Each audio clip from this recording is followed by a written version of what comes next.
추석 명절들 잘 지내셨는지, 우리 2층에도 우리 잠옷실에도 하나님의 뜻 이룰 수 있도록 종교 권력자들은 복음의 복자도 예수의 옛자도 끄집어내지 말라고 사도들을 잡아 감옥에 가두고 고문을 가하고 핍박을 하고 그리했지만 30절과 31절에 보면 너희가 나무에 달아 죽인 예수를 우리 조상의 하나님이 살리시고 이스라엘에게 회개함과 죄사함을 주시려고 그를 오른손으로 높이사 임금과 구주로 삼으셨느니라. 우리는 이 일의 증인이라. 그러면서 사도들은 그 어떤 고문과 협박과 핍박에도 주눅이 들거나 쫄거나 그리하지 아니하고 오히려 더 당당하게 자신 있게 용기 있게 담대하게 복음 전하는 일 말입니다. 그리했더니 당시 종교 권력자들인 사두개인들과 바리새인들의 반응이 이렇습니다. 33절입니다. 우리 다 같이 한번 33절을 읽습니다. 시작. 그들이 듣고 크게 노하여 사도들을 없애하고자 할세. 그랬어요. 예, 그들은 말입니다. 종교 권력자들은 크게 노하여 사도들을 없애하고자 했더라. 이 없애한다라고 하는 말은 헬라어로 아나이네오라고 하는데 이 말은 제거하다, 죽인다 그런 뜻입니다. 이 땅에 복음의 싹이 트지 않도록 사도들을 죽이거나 없애버리면 그런 거 아니겠습니까? 사도들을 죽이면 복음도 죽겠지, 교회도 죽을 것이다 라고 하는 그런 생각을 가지고 아예 복음의 싹을 자르기 위해서 사도들을 잡아다가 이제 고문을 넘어 핍박이나 협박을 넘어 이제는 이들을 제거 없애버리자는 거예요. 죽이자는 것입니다. 복음 전하는 사도들을 죽이거나 없애버리면 그 그리스도인들이 다 뿔뿔이 흩어지지 않겠냐. 그러면 복음의 싹은 나지 아니할 것이고 이 땅의 교회는 없어지고 사라지게 될 것이다 라고 하는 생각 말입니다. 그들은 나름대로 분노하면서 이러한 결심, 사도들을 없애버리자라고 하는 결심을 하게 된 이유가 뭐냐면 사도들이 자신들의 자존심을 뭉갰다라고 생각한 거죠. 자신들의 자존심을 짓이겼다라고 생각한 것입니다. 그러면서 이제 그들의 분노가 폭발하게 된 건데 무엇 때문에 이 일이 됐느냐면 이런 겁니다. 첫 번째는 사도들이 부활을 증거한 거예요. 부활을 가르친 것입니다. 사두개인들은 백성들에게 부활은 없고 부활할 수도 없다라고 분명히 수백 년 동안 그리 가르쳐 왔거든요. 근데 예수님께서 부활하셔가지고 부활의 실체를 보여주셨잖아요, 백성들에게. 그리고 사도들은 부활하신 그 주님을 증거하고 가르치니까 그동안 부활이 없다라고 가르쳤던 사두개인들의 그 가르침 자체가 거짓 만천하에 거짓으로 드러나게 된 거잖아요. 두 번째는 성전에 대한, 예루살렘 성전에 대한 사용과 관리, 그리고 이 보존에 대한 총괄 책임자가 사두개인들, 자기들인데 이 사도들이 자신들에게 허락도 없이 성전 안에서 집회를 한다든지 말씀을 가르친다든지 병자들을 고치는 일들을 하는 것은 결국 사두개인들 자기 자신들에게 주어진 권위에 대해서 정면으로 도전하는 행위로 본 것입니다. 그다음에 세 번째는 사도들이 공개적으로 죄 없으신 예수님을 십자가에 못 박아 죽인 자들이 사두개인 당신들이요 라고 공개적으로 여러 번 언급을 했거든요. 이러한 모든 사도들의 처사는 공회의 명령과 권위에 정면으로 도전하는 행위로 본 것이고, 권력자들이 가장 힘들어할 때가 뭐냐면 자존심이 뭉개졌을 때거든요. 자존심이 짓밟혔다라고 생각되어질 때에 권력자들은 견딜 수 없는 분노를, 화를, 노를 발하게 돼 있거든요. 이러한 사도들에게 사형 선고를 내리자라고 하는 것입니다. 사도들을 다 제거하면 그리스도인들도 다 뿔뿔이 흩어지지 않겠느냐라고 하는 것입니다. 교회적 관점에서 보면 최대 위기죠. 왜냐하면 예수님을 제거한 권력자들이 사도들까지 제거하고 없애고 죽이면 궁극적으로 복음도 교회도 사라질 수 있는 그런 위기 상황 말입니다. 자, 이때 등장하는 새로운 인물이 있었습니다. 34절 말씀인데 이래 되어 있어요. 바리새인 가말리엘은 율법교사로 모든 백성에게 존경을 받는 자라. 공회 중에 일어나 명하여 사도들을 잠깐 밖에 나가게 하고 그랬어요. 바리새인 중에 바리새인 가말리엘 그랬거든요. 바리새라고 하는 말은 히브리어로 페루심이라고 얘기하는데, 이 페루심이라고 하는 말은 분리된 자, 구별된 자, 그 말이거든요. 이게 세상에 속한 사람들, 세상에 속된 사람들과 우리는 분리되거나 구별된 삶을 살아야 된다 해서 바리새인이라고 하는 칭호를 붙이고 사는 사람들이 바리새인들이거든요. 그 바리새인 중에 바리새인 가말리엘이 말입니다. 율법 선생이라고 되어 있잖아요. 다시 말하면 요즘 우리말로 말하면 법과대 교수 말입니다. 율법에 능한 자, 율법에 능한 가말리엘 선생 말입니다. 어느 정도 율법에 능했냐면, 이 유대 역사를 보면 가말리엘은 힐렐파의 7인 중에 한 사람이었거든요. 그러면 힐렐 학파는 율법을 연구하고 율법을 가르치는 하나의 학파입니다. 그 힐렐 학파의 7인 중에 한 사람이었는데, 우리가 흔히 말하는 랍비라고 얘기할 때 그 랍비는 나의 선생님이에요. My teacher 그러거든요. 근데 어느 율법이라든지 어느 학문의 어떤 경지에 이른 탁월한 어떤 능함이 있는 사람을 랍비라고 말하지 않고 그 윗단계 라반이라고 얘기하거든요. 라반은 우리들의 선생님, 아우어 티처 그렇게 얘기하거든요. 그러니까 랍비보다도 더 깊은 경지에 다다른 분을 라반이라고 얘기하는데, 이 가말리엘은 바로 라반입니다. 아버지가 시므온인데 그 시므온 아버지도 라반이었습니다. 이 가말리엘의 선생, 가말리엘의 할아버지가 힐렐입니다. 라반입니다. 그러니까 할아버지, 아버지, 손자에 이르기까지 3대에 걸쳐서 율법에 능한 법과대 교수일 정도로 율법에 능한 가말리엘 말입니다. 어찌 보면 사회적인 스펙이 대단하죠. 가문 자체가 바리새인 중에 바리새인이었으니까 학력도 말입니다. 대단한 힐렐 학파의 7인 중에 한 사람이었으니까 학력으로 보나 가문으로 보나 또한 이렇게 여러 가지 모든 면에서 볼 때 사회적인 스펙이 대단했던 가말리엘 말입니다. 근데 그보다 더 중요한 게 됨됨이 스펙 말입니다. 오늘 말씀해 보니까 그는 모든 백성들에게 존경받는 사람이었더라. 이 됨됨이 스펙이 사회적인 스펙보다도 훨씬 더 중요한 스펙이 되는데, 모든 백성들에게 존경받는 가말리엘 말입니다. 가말리엘은 덕망 있는 사람이었기 때문에 가르침에 능한 사람이어서, 그래서 후학들을 가르치고 정말 인재들을 길러낸 사람이 가말리엘이었거든요. 대표적인 사람이 누굽니까? 사도 바울입니다. 사도 바울의 스승이 가말리엘이거든요. 사도 바울이 말이에요, 사도행전 22장 3절에 가가지고 천부장 루시아 앞에서 말입니다, 자기 자신에 대해서 변호하면서 이런 말을 합니다. 나는 유대인으로 길리기아 다소에서 났고 이 성에서 자라 가말리엘의 문화에서 우리 조상들의 율법에 엄한 교훈을 받았고 오늘 너희 모든 사람처럼 하나님께 대하여 열심하는 자라. 그리 되어 있거든요. 그러니까 엘리야 선지자는 선지학교를 만들어가지고 엘리사와 같은 영적인 지도자를 만들어냈지 않습니까? 예수님도 12명의 제자들을 선택하시고 또한 가르치고 양육하셔가지고 이 땅의 초대교회를 비롯한 이 땅의 교회의 초석을 놓는데 12제자들을 길러내셨잖아요. 예수님도.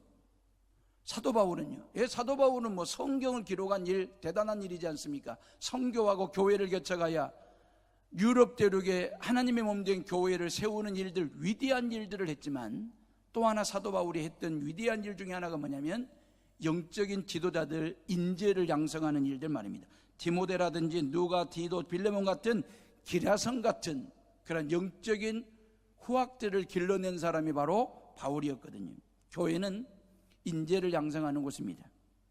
교회에 필요한 인재만, 교회에 필요한 인재만 양성하는 게 아니라 대한민국 안에서 사회적 책임을 가지고 정치, 경제, 문화, 스포츠, 그 예술뿐만 아니라 모든 대한민국 사회 전 분야의 요소에 적재적소에 꼭 필요한 인재를 양성하는 곳이 바로, 그런 인재를 길러내는 곳이 바로 한국교회가 돼야 되고 그 교회 안에 교회학교가 돼야 된다라고 하는 것입니다. 만약에 말입니다, 교회가 이러한 영적인 아니면 국가적인 이러한 거목들을 길러내지를 못하면 한국교회는 고목으로 남을 수 있습니다. 보기에는 아름드리 말입니다, 대단해 보이고 커 보이고 대단해 보이지만 그 속이 텅 비어버리고 그 속이 썩어가지고 언젠가는 넘어질지 언젠가는 쓰러질지 모르는 고목 같은 교회가 됩니다. 언제요? 대한민국을 이끌고 나아갈 만한 어떤 지도력을 갖춘 거목 같은 지도자를 길러내지를 못하면, 그런 인재와 이러한 지도력을 갖춘 지도자들을 길러내지를 못하면 한국교회는 고목이 될 수 있습니다. 저와 여러분들의 신앙도 마찬가지입니다. 우리 종교개혁 500주년을 맞이해서 말입니다. 목사이기 때문에 영적으로 신앙적으로 거목이라고 말하는 게 아닙니다. 장로이고 권사이고 안수집사이기 때문에 그 사람을 보고 영적 거목이라고 말하는 게 아닙니다. 직분상 어찌하려는지는 모르지만 그 속이 텅 비어있는 고목 같은 신앙생활을 하고 있으면 그 신앙이 언제 썩어버릴지, 그 신앙이 언제 꺾일지, 그 신앙이 언제 넘어질지 아무도 모르는 것입니다. 저와 여러분들이 영적으로 거목이 되어야 될 이유는 뭐냐면, 저와 여러분들의 마음속에 신앙과 생각과 모든 삶의 속에 하나님의 말씀으로 꽉꽉 채우고 성령의 능력으로 꽉꽉 채우고 세상을 향한 빛과 소금의 역할, 사명이 우리에게 주어졌다는 사실을 내 마음의 삶의 중심에, 생각의 중심에 꽉 채우고 살면, 그것이 교회에서 맡은 직분과 상관없이 영적인 거인이 될 수 있고, 영적 거장이 될 수 있고, 영적 거성이 될 수 있고, 영적인 거목이 될 수 있다라고 하는 사실을 믿으시기를 주의 이름으로 축복합니다. 우리 교회가 영적인 거목이 돼야지 고목이 되면 안 된다 그 말이에요. 이 종교교회 500주년에 한국교회가 영적으로 각성하고 다시 한번 우리의 신앙을 갱신하자라고 하는 이유는, 우리의 신앙이 거목인지 고목인지 다시 한번 확인하고 점검하고 체크해보자라고 하는 것이죠. 바로 이 가말리엘 같은 경우는 바로 그런 사람이었습니다. 본인도 영적인 거목이었을 뿐만 아니라 그 영적인 거목 안에서 영적인 거목 같은 사도 바울이 나왔고, 그 사도 바울을 통해서 디모데가 나왔고, 누가가 나왔고, 빌레몬 같은 영적인 기라성 같은 지도자들이 나와서 1세기 2세기를 책임지는 영적 지도자들이 나왔으니까, 이 해오른 교회나 저와 여러분들의 모든 신앙이 하나님 앞에 귀하게 쓰임받는 그런 영적 거목 말입니다. 그리고 모든 백성들과 모든 시민들로부터, 주변 사람, 이웃 사람들로부터 존경받는 그런 영적 거목이 다 되시기를 주의 이름으로 축복합니다. 세상에는 말입니다, 똑같은 일을 하는데 어떤 사람은 존경받는 사람이 있고 어떤 사람은 존경받지 못하는 사람이 있습니다. 실력도 있습니다. 능력도 갖추었습니다. 대한민국에서 제일 똑똑하고 실력 있고 능력 갖춘 사람이 저 국회에 가면 300명이 있습니다. 대한민국의 국회의원은 아무나 되는 게 아닙니다. 가슴에 국회의원 배지는 아무나 다는 게 아닙니다. 실력도 있고 능력도 있어야 국회의원 배지 달고 국회에 입성하고 국회의원이 됩니다. 그런데 똑같은 300명 국회의원 중에 모두가 다 국민으로부터, 유권자로부터 존경받는 국회의원이 몇 명이나 될까 카운터를 해보면, 똑같은 일을 하는 목사라고 해서 모든 성도들에게 다 존경받는 목사가 아닙니다. 존경받지 못하는 목사도 있으면 성도도 마찬가지입니다. 여러분, 사도들은 어떤 사람들이가 하나님을 섬기는 그리스도인들이었습니다. 하나님을 믿는 그리스도인들. 그럼 사두개인들과 바리새인들과 종교 권력자들, 사내들인 공회의원들은 하나님을 믿는 유대인들이었거든요. 명색이 하나님을 믿는 신앙인들이었습니다. 사도들이나 종교 권력자들이나. 근데 똑같은 하나님을 믿으면서도 사두개인들은, 이 바리새인들을 비롯한 종교 권력자들은 존경받지 못하는 일을 하고 있는 거거든요. 지금 사도들을 잡아다가 감옥 안에 가뒀죠. 고문을 가하죠. 핍박을 가하죠. 복음 전하지 말라고 그러지요. 하나님께서 초자연적인 방법으로 옥문을 열으시고 다시 사도들로 하여금 복음 전하게 했지만, 그 사도들을 다시 잡아다가 긴급 체포조를 통해서 다시 잡아다가 이제는 그 사도들을 제거하겠다, 없애버리겠다, 죽이겠다라고 하는 것, 이건 말입니다. 존경받지 못할 짓이거든요. 근데 사도들은 그게 아니지 않습니까? 하나님 앞에 순종하는 마음으로 쓰임받는 자들이 되었고, 또 하나님의 뜻을 이루는 자들이 되었으니까 사도들을 없애버리자 얼마나 그들의 그 종교 권력자들의 마음속에 분이, 화가, 노가 찼는지 말이에요. 분노가 폭발한 거죠. 전통과 교리와 기득권을 붙잡고 바둥바둥하다 보니까 자신들의 잘못을 전혀 느끼지 못하고 화만 분만 썩만 지금 내고 있는 종교 권력자들 말입니다. 사도들을 죽이자는 거예요. 결정적인 것은 자기 감정을 조절하지 못하는 사람은 그 누구에게도 존경받지 못합니다. 이 사도계인들이 그랬습니다.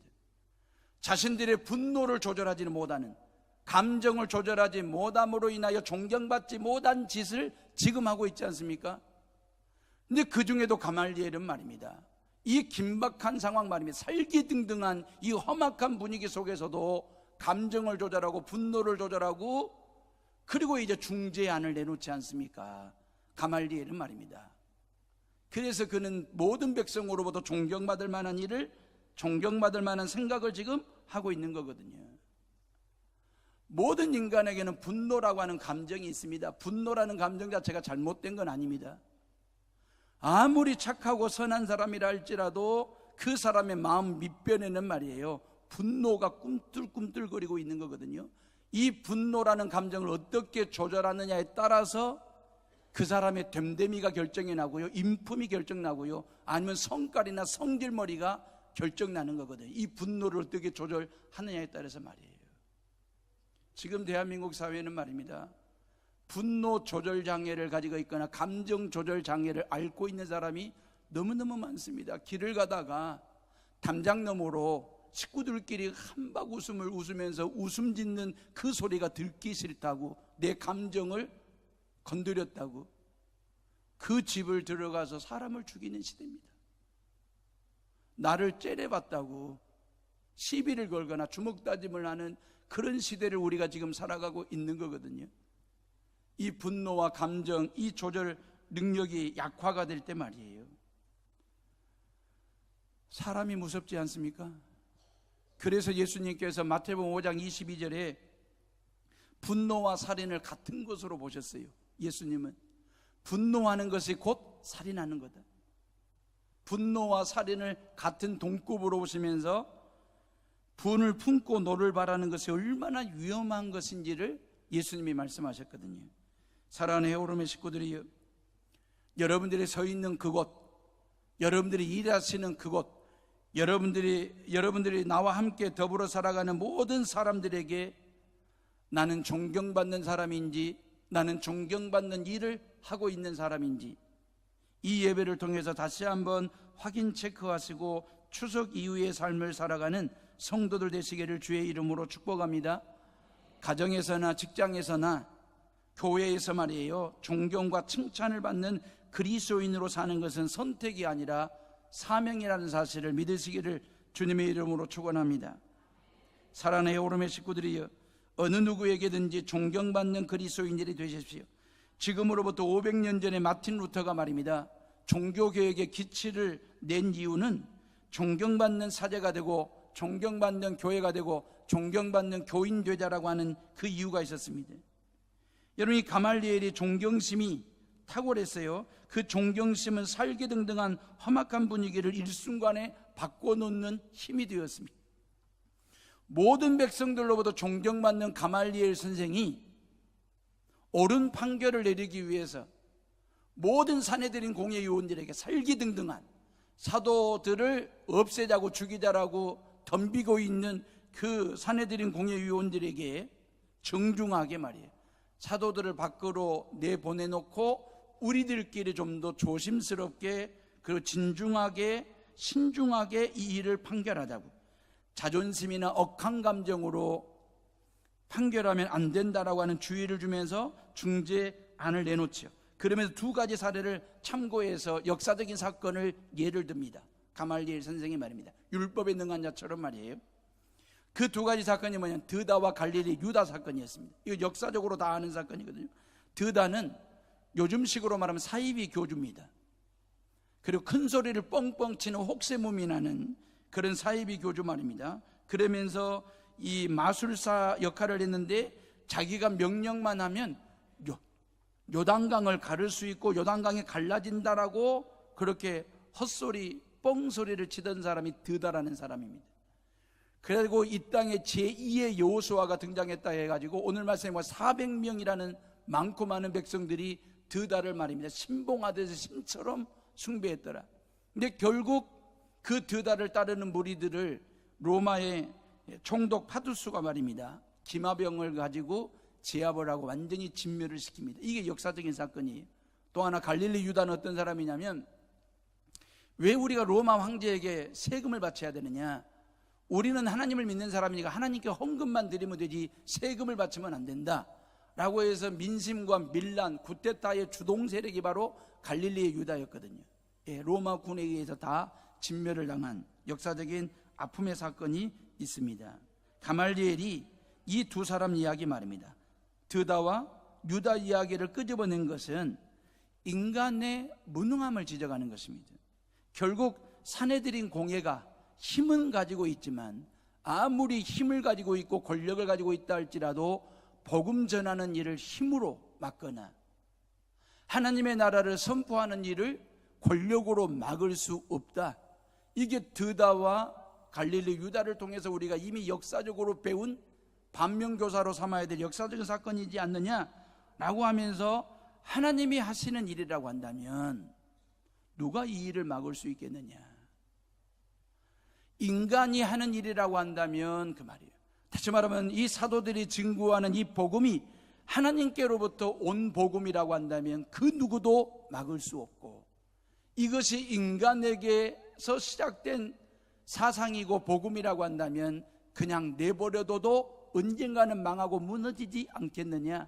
이게 가말리엘의 망고의 진리 같은 이야기를 지금 중재안을 내놓는 거거든요. 내버려 두자.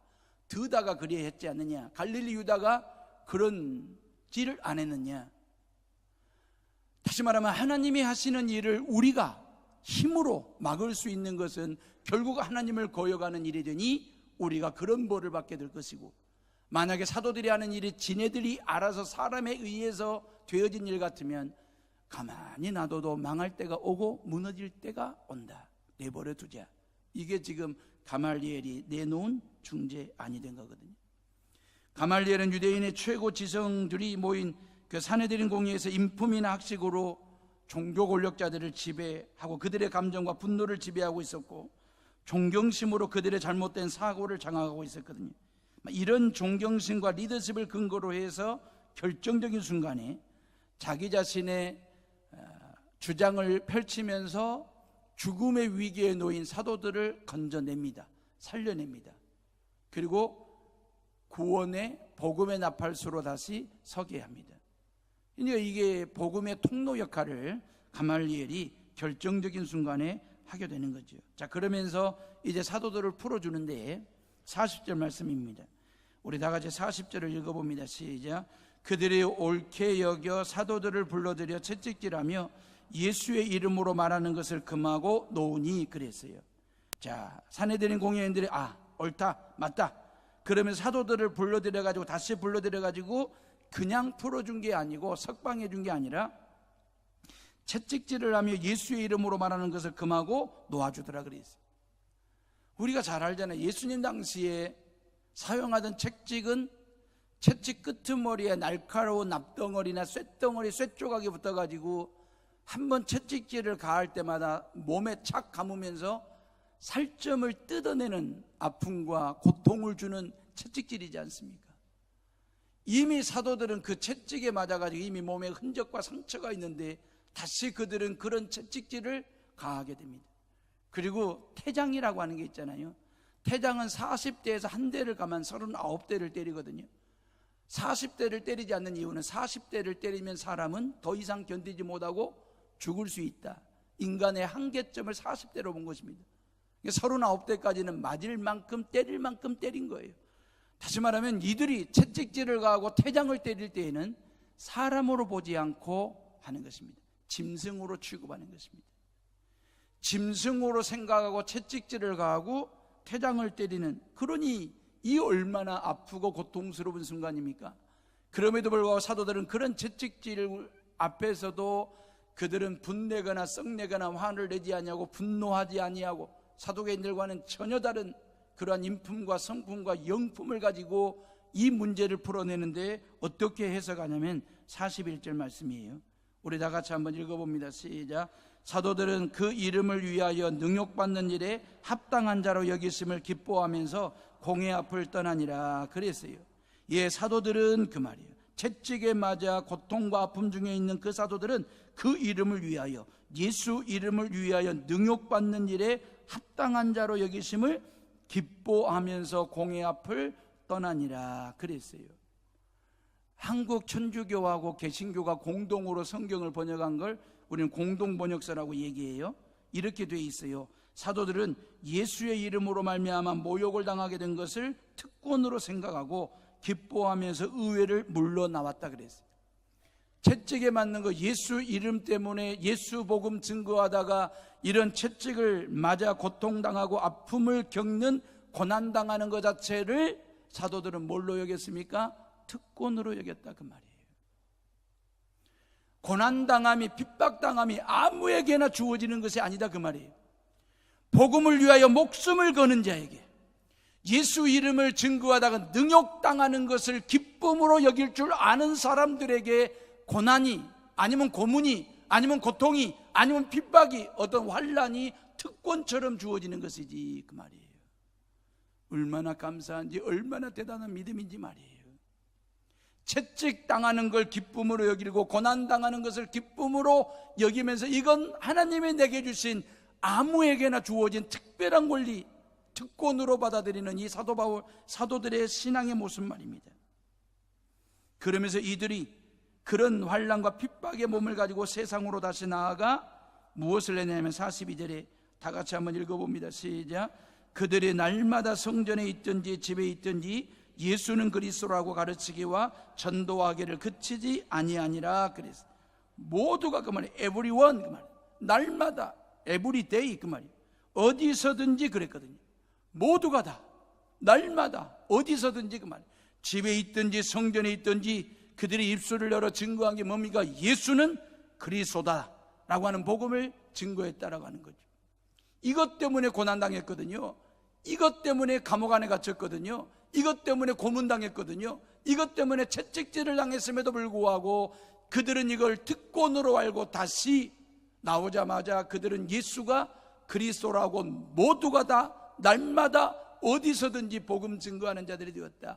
예수가 그리스도라고 하는 말은, 예수가 곧 하나님의 아들 되시고 그리스도라고 하는 말은 당신들이 그동안 구약 성경을 통해서 기다리고 기다렸던 그 메시아가 바로 예수, 그분이 곧 그리스도, 우리를 죄 가운데서 구원하실 구세주 하나님의 아들 되신 예수 그리스도라고 하는 것을 증거하는 사람들이 되었다라고 하는 것입니다. 모두가 다 예수는 그리스도라, 모두가 다 날마다 예수는 그리스도다, 어디서든지 예수는 그리스도다라고 복음을 증거하는 사람들이 되었습니다. 저와 여러분들이 이 땅에 사는 동안 모두가 다 예수는 그리스도이십니다. 믿습니까? 따라서 합시다. 예수는 그리스도이십니다. 예, 하나님의 아들 되시고 우리의 구세주가 되신다라고 하는 이야기입니다. 홀로 된 할머니가 밤이면 잠이 오질 않는 것입니다. 그리고 심장도 뛰고 가슴이 답답하고 불안 증세가 겹쳐가지고 고생하시다가 병원 자자 전문의를 만났습니다. 그 전문의가 여기저기 다 진맥을 해보고 진찰을 해보고 그 할머니에게, 할머니 시간 나시는 대로 자주자주 산에 오르셔서 맑은 공기도 좀 마시고 이렇게 푸른 녹색도 좀 보시고 그러면서 큰 소리로 한번 외치기도 하시고 그러면 할머니가 훨씬 더 몸이 좋아지고 건강해질 것입니다. 그 의사의 말대로 할머니는 산에 오를 만한 산에 오르고 또 올라갔습니다. 야오라고 외치고는 싶은데, 소리를 지르고는 싶은데 이 나이에 야오라고 하는 것이 왠지 모르게 쑥스럽기도 하고 어설프기도 하고 어색하기도 하고, 그러다가 고민하다가 손자 이름을 부르기로 했습니다. 철수야 그랬습니다. 철수야 하고 크게 외쳤더니 등산객들이 막 여기저기서 몰려와가지고 철수를 잃어버리셨냐고, 손주 철수가 어디 갔냐고, 철수가 길을 잃어버렸는지 할머니가 철수 손주를 잃어버렸느냐고 막 그렇게 물어보는데 할머니가 아무 말 하기가 어려운 궁한 처지에 놓인 거죠. 산에 가서는 손주 이름을 부르는 게 아니라 야호라고 불렀어야 되는데 그리하지 못한 것. 전도자는 말입니다, 누구 이름을 선포해야 합니까? 세상을 향하여 저와 여러분들이 날마다 어디서든지 예수, 세상을 향하여 예수, 예수는 그리스도다라고 선포하고 또 외쳐대는 성도들 되시기를 주의 이름으로 축복합니다.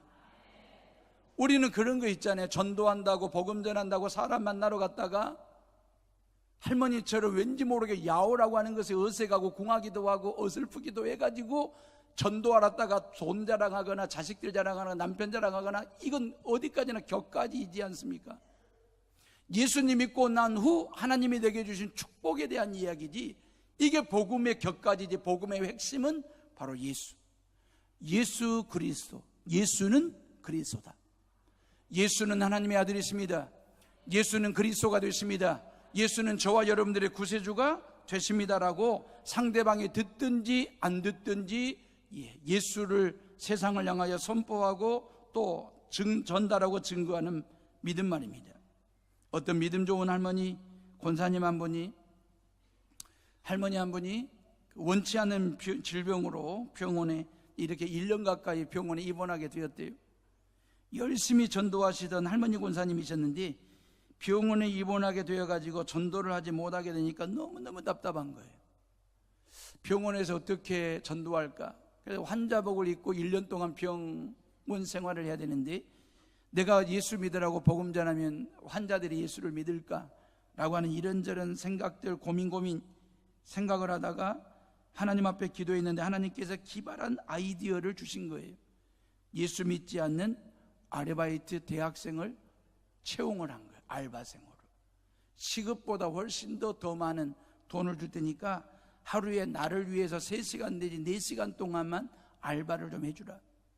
그래서 예수 믿지 않는 알바생 대학생을 곁에다 앉혀놓고, 침상 곁에 앉혀놓고 성경 읽어주는 알바를 시킨 거예요. 그냥 이제 시급을 받아야 되고 하니까, 알바비를 받아야 되니까 그 대학생이 마태복음에서부터 성경을 쭉 읽어주는 일을 하는 것입니다. 아주 중요한 대목이 있으면 할머니가 거기 뭔데 나 안 들렸는데 그러면서 안 들린 것처럼 해서 하나님은 세상을 이처럼 사랑하다 독생자, 이 부분을 여러 번 반복해서 읽을 수 있도록, 주 예수를 믿으라 그리하면 너와 내 집에 구원을 얻는다, 이런 말씀들, 성경 구절들 중요한 대목이 있으면 몇 번 읽어달라고 그렇게 반복해서, 그러다가 할머니 곁에서 알바비 받을 생각에 성경을 읽다가 성경을 읽는 대학생들의 마음에 감동이 오고 깨우침이 와가지고 눈에서 눈물이 흐르고, 그래가지고 1년 12달 동안 10명의 대학생들 성경 읽기를 통해서 전도하게 되었다, 예수 믿게 되었다 라고 하는 이야기, 간증을 본 적이 있습니다. 믿음은 들음에서 납니다. 들음은 그리스도의 말씀으로 말미암느니라. 로마서 10장 17절 말씀이 그렇게 말씀하십니다. 하나님께서 저와 여러분들을 성도로 부르셨다는 사실을 믿습니까? 거룩한 무리, 그 말이에요. 거룩한 사람들, 이게 성도이지 않습니까? 마더 테레사나 이 마하트마 간디 말입니다. 성인 반열에 올라 있지요. 인도 사람들은 간디를 성인으로 추앙을 합니다. 근데 세계인들은 아직 간디를 보고 성인이라고 인정하지 않습니다. 마더 테레사 말입니다. 로마 캐톨릭에서는 그녀를 성녀라고 인정을 합니다. 성인으로 추앙을 합니다.